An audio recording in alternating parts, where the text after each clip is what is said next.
By 2018, Sri Lanka was Indian Ocean's rising star. 2.3 million arrivals, tea country hideaways booked months in advance. The headlines calling it the most exciting island on the earth. Then came the break.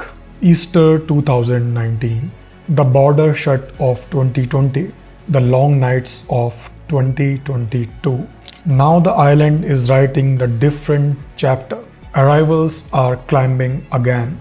New skyline players are open, and the classics never stopped whispering to travelers who want culture with their coastlines. The question isn't, are we back? It's what kind of comeback do we choose to build?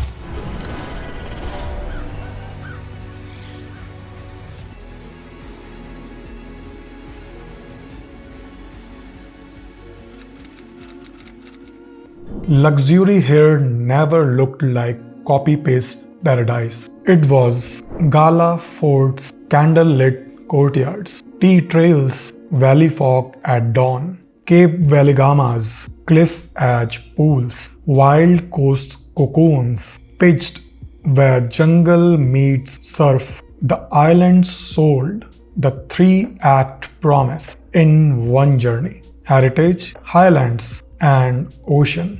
That formula didn't vanish in crisis, matured. April 2019 turned hotels into empty lobbies overnight. The pandemic extended the silence. By 2022, power cuts stretched through the day. Queues loomed for petrol, and presidency fell amid protests. The IMF arrived with a program. The rebuild begins with the hard choices rather than easy slogans. If resilience is a luxury, Sri Lanka paid for it in full. Some places never let the signal die. Amangalla kept the fort's romance alive. Ceylon tea trails still prove that intimacy and service can command top-tier rates. Wild Coast Tented Lodge remained a front-row seat to Yala's drama, while Cape Weligama held its oceanfront throne. These weren't just hotels, they were receipts that the island's blend of place, craft, and care still converts curiosity into bookings. Colombo isn't content with being a one-night stop. Cinnamon Life's City of Dreams, Sri Lanka, a long gestating integrated resort, has opened in phases, pulling meetings, events, and high-spend travelers into the capital. By the way, if you want to watch the full video about Cinnamon Life, you can click the I button here. ITC Ratnadipa now mirrors Shangri-La and Taj along Gala Face, building a proper luxury across the promenade. Offshore, Port City Colombo is moving from render to rhythm, with investment on the ground and new districts breaking ground. The city is making a simple argument. Sri Lanka doesn't just have escapes, it has a gateway.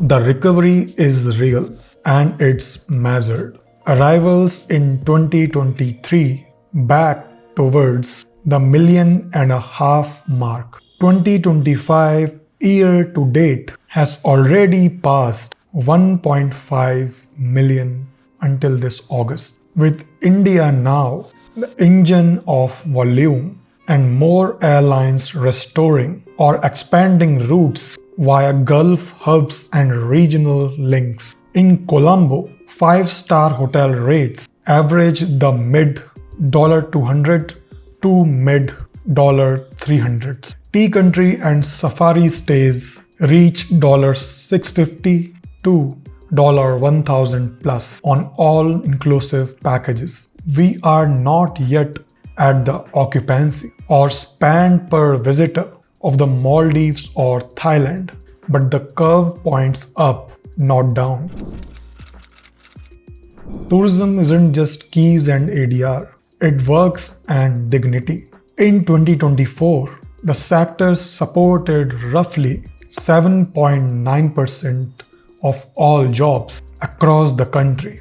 Guides, drivers, chefs, room attendants, naturists, artisans, the talent pipeline is Sri Lanka's quiet superpower and also present challenge. Many skilled hands left during the crisis. The next leap isn't only building rooms, it's rebuilding mastery, training, standards, and reasons to stay.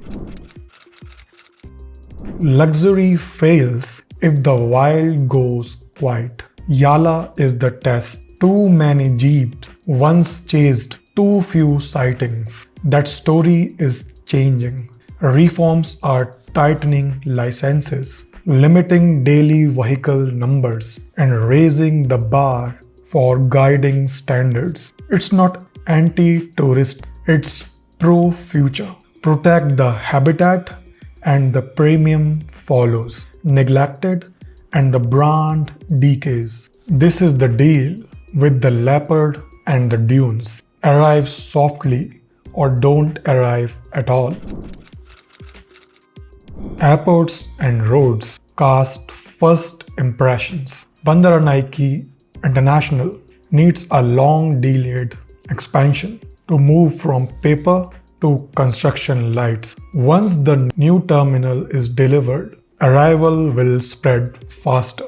Queues will shrink and high-value guests will feel it. The encouraging sign for a global audience. Carriers are back. Indian routes are multiplying. Gulf connectors are busy. Asian links make weekend hops possible. The task ahead is simple and hard. Turn momentum into muscle memory.